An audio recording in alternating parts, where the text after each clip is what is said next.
Okay, so good morning, everyone. Welcome to today's macro snapshot. We are Tuesday, December the 19th, 2023.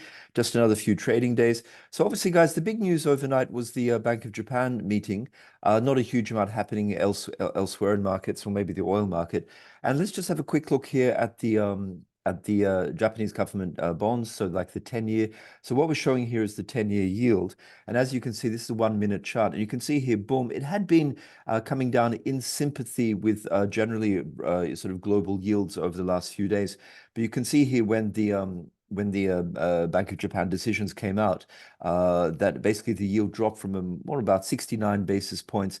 Had a little bit of a rally, but basically is still sort of dropping down to 63. So as you can see, dropping about 6 basis points. And that's because of a few things, that there was no change to the yield curve control. So they're still maintaining a target of around about zero, but with an upper band of approximately 100 basis points or 1%. So the yield curve control is still in place, which was a disappointment to the market. That's a dovish disappointment. Also, the interest rate was overnight interest rate was maintained at minus 10 basis points. So no change to the interest rate, no change to the yield curve control. And so, as we can see, no surprises that the yields came down, and also the Japanese yen, of course, sort of fell on that. So I'm just going to bring up let's say a 3-minute chart here. We could just quickly throw. So this is the yen futures here. And you can see here, apart from this nasty spike, which was overnight, basically the yen has been weakening against the US dollar.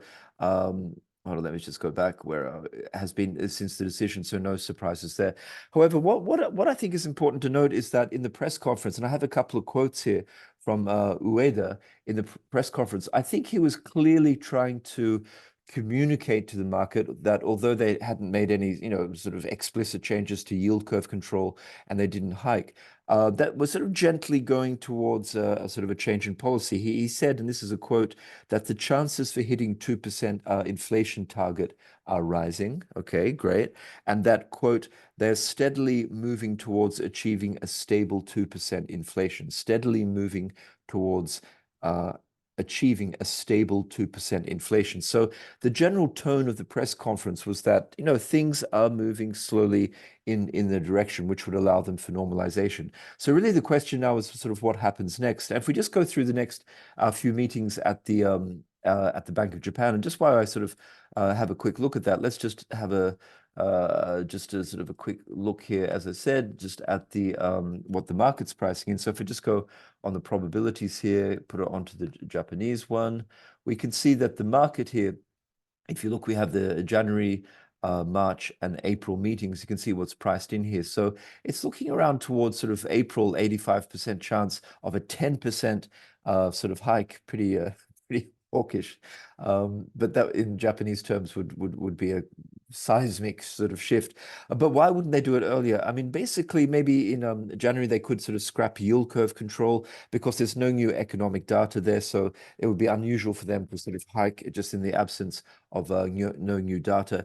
But they do in January get the new macro forecasts. And so it's probable that the CPI might be revised sort of sustainably for the 2024 and 2025 above 2%. So there could be an opportunity in January just to communicate new macro forecasts with a higher stable CPI.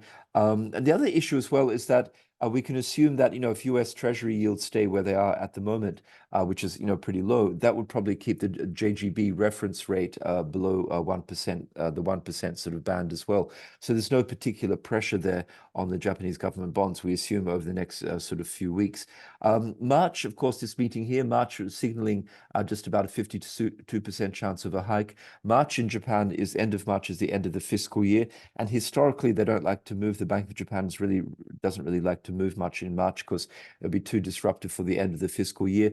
And so basically that leaves maybe sort of April, at the April meeting, the 26th of April. And again, that's what the market is saying, 85% chance of a hike. basically because at that point the policy review, the Bank of Japan is halfway through a large policy review of their monetary policies that will have been completed by then, and inflation, in theory, will have had another few months to have just sort of maintained that sort of level close to or above 2%, and also we will have had the shunto, which is this Japanese word, the shunto everyone talks about, which is in spring they have all the wage negotiations. So in Japan, there's a lot of collective bargaining for wages, which is known as the shunto. And the idea there is that the Bank of Japan is looking for the collective wage bargaining to have put upward pressure on wages, which in theory should sustain inflation, the CPI, near that 2% level, which will give them a bit of cover and the comfort and the ability to hike. So all that to say that it's looking like, we are slowly moving towards normalization in terms of an actual hike, maybe something like sort of April. But of course, as we all know, the markets are more forward moving. So I think that, if we look at the yen, we'll just go back to maybe like some of the daily charts here. Oh no, actually, we'll keep it on the 3-minute chart. You can see here that the yen itself against the dollar. Let's just have a look at the USD JPY, the opposite direction. As you see, the USD has been moving up. And if we look at some of the cross pairs, you can see very similar here, the euro versus the Japanese yen. This, again, 3-minute chart since the decision, and the Aussie, and everything sort of moving up, except for that weird spike. I wonder what that weird spike was at 1:36 in the morning there. But the question is, if we go then onto a daily chart, I mean, the issue for me is, at what point does the market start to think that the Fed, in theory, next year will be, as we all know, we've talked a lot about it, doing 3, 4, 5, 6 sort of rate cuts. We know that the Eurozone, the ECB, should be cutting rates at some point, maybe March, April, May, June. So so what I would say is that, in sort of February, March, there should definitely be some kind of divergence happening, at least the path of direction. And we know that in FX, especially, it's not so much the levels of exchange rates, it's really the direction of travel. So it seems to me that, in some shape or form over the next 2, 3, 4, 5, 6, 8, 10, 12 weeks, month or two, there will start to be a sort of a general feeling that the ECB may be first, and then the Fed will be sort of starting on a sort of a cutting cycle, whereas the Bank of Japan, albeit super glacial in pace and very minor in magnitude, will be attempting to normalize policy and pushing it up. So there could be a divergence. So I do believe that sometimes it's hard to pinpoint, sort of February, March, April, there could be some sort of outperformance on the JPY versus the euro and indeed the US dollar and some of the cross pairs there. So that's something to be looking at. Again, if we put this on, let's say, like a daily chart here, just looking at sort of some of the levels. So that's the euro has, sort of rebounded highly. So I think anywhere up towards, I mean, even these levels now, 159, 159.7, this level up here could be it could be interesting to start building a small position long sort of JPY against the euro, especially, and maybe even against the US dollar. If we just look at the US dollar here, obviously the US dollar's had a bit of a pop. But hold on, just take this off here. But I don't know if it sort of gets, again, up to 145. You see here just coming off a little bit. I do think there's a bit of scope for that to go down. Okay, guys, so just another sort of news. Yesterday, not a huge amount. We still see the VIX grinding at, pretty low levels here. We see the SPX again. Did it reach that level? We're just grinding up towards the high, which we last see back all the way going back to 2022 highs. So pretty crazy. And it's just, Apple sort of came off yesterday just on news that they'd lost a patent legal case. And so they're withdrawing some of their more sort of high-tech iPhone models. That's probably going to be resolved at some point. I'm sure they'll work their way around it, but just taking a very short-term hit. Otherwise, though, other stocks like Nvidia were up. A lot of the other big tech stocks, I think Google, everything was up about 1.5%. So basically the NASDAQ and the ES yesterday sort of, just grinding higher. That's the front contract, the March contract. We also see ES, the NASDAQ sort of grinding higher. So at this point, you see here that the NASDAQ has made sort of new highs compared to 2022, which is quite extraordinary if you think that, we've come through a 5% hiking cycle. What's going to happen on the other side of New Year, we'll have to see. The other thing we just want to point out here, is looking at oil. Now, there's been a lot of talk, the Houthis, sort of rebels in Yemen, in the Red Sea, have been attacking almost daily. They are backed by Iran, of course. They're kind of funded by the Iranians, and they've been attacking a lot of commercial shipping, including LNG carriers, including oil tankers, and that was enough just to give oil just a little bit of a bounce over the last kind of 24 hours or so. Let's just have a look here. This is the February contract here.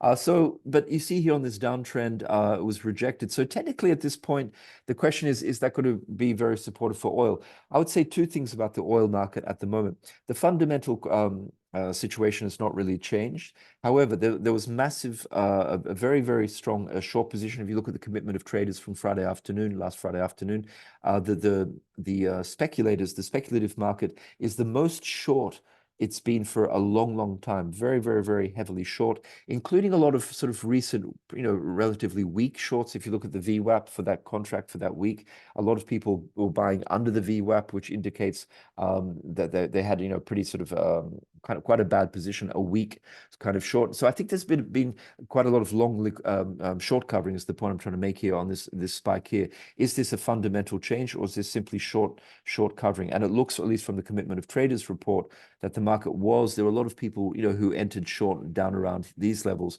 and they were sort of basically having to punch out. On the other hand, just from the situation of supply, what's happening is that a lot of oil tankers and LNG tankers are having to be diverted all around the sort of South Africa, around the Cape down there, all the way back up to Western Europe. That's adding a week or 10 days to the voyage, which is making it more expensive. So, in fact, a lot of the companies which are doing better are the freight companies, the oil tanker companies, companies like Maersk, and the shipping companies are doing well. It's giving a little short-term pop for oil, but is that sustainable? I'm not sure. Just because at the end of the day, there's plenty of oil in the world. Demand is not sort of outstripping supply in any shape or form. We know that, the Saudis and OPEC Plus, they're actually cutting at the moment. So I think the next stage in oil, the bulls would have to sort of, do a decisive break below this sort of negative channel here, this downtrend channel. And that's so far hasn't happened. As you guys can see yesterday, that was rejected. I mean, maybe one way to look at this is to put this on an hourly chart, in fact, just to break it down a little bit more. And what you guys could see here is I would say that what we need to see is just from the most recent impulse, just put it on a fib here.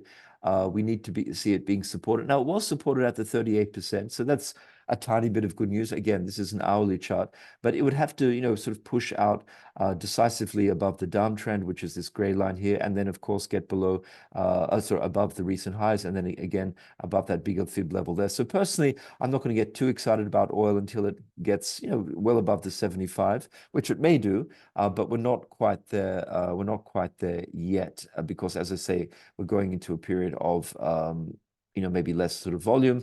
On the other hand, the low liquidity could cause some strange moves. Apart from that, not a huge amount to say. The bonds are getting a little bit of support just because of the Japanese yen, the situation in Japan. Obviously, we saw the JGB yields coming down. So if we see, let's say, we'll just have a quick look, let's say the German, the Bund yield, we can see here that that's sort of coming down a little bit, and probably on the US yield as well. You see that's sort of coming down. So in general, the yields coming down. That's again probably going to be a bit supportive for the bond, for the stocks. Why not? And just in terms of the curve, we can see that.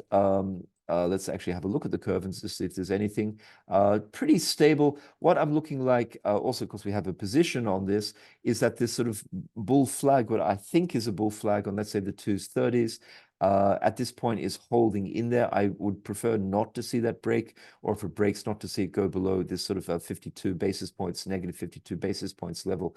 So far, so good. I've got the fingers crossed. If we also look at, let's say, the 2s10, also we have a bull flag kind of situation here. So what hopefully will happen is that will sort of push higher. We'll see. But at the moment, just in general, the yields are going a little bit lower. And if we just have a look at gold here, just to finish off, in a bit of a range. Gold not doing anything particularly bad at this point, just sort of in a little a lot of inside days, bit of a trade range here. But on the other hand, not doing anything particularly good. I think it's probably all going to come down to the real yield situation, which may be a story for post holiday period. We shall see. Okay, guys, I'm going to leave it there. Let's keep an eye on the Japanese yen today. I'm curious to see if the yen If there are any buyers out there for the yen, just sort of starting to build positions as I say, based on that logic that, maybe sometime in the next 2 or 3 months, the BOJ may actually sort of start signaling more forcefully that they're ready to emerge from their hibernation and start normalizing policy. But again, that might be more of a story for Q1 2024. Okay, thanks very much. Let's keep on talking. Have a great day. Thank you.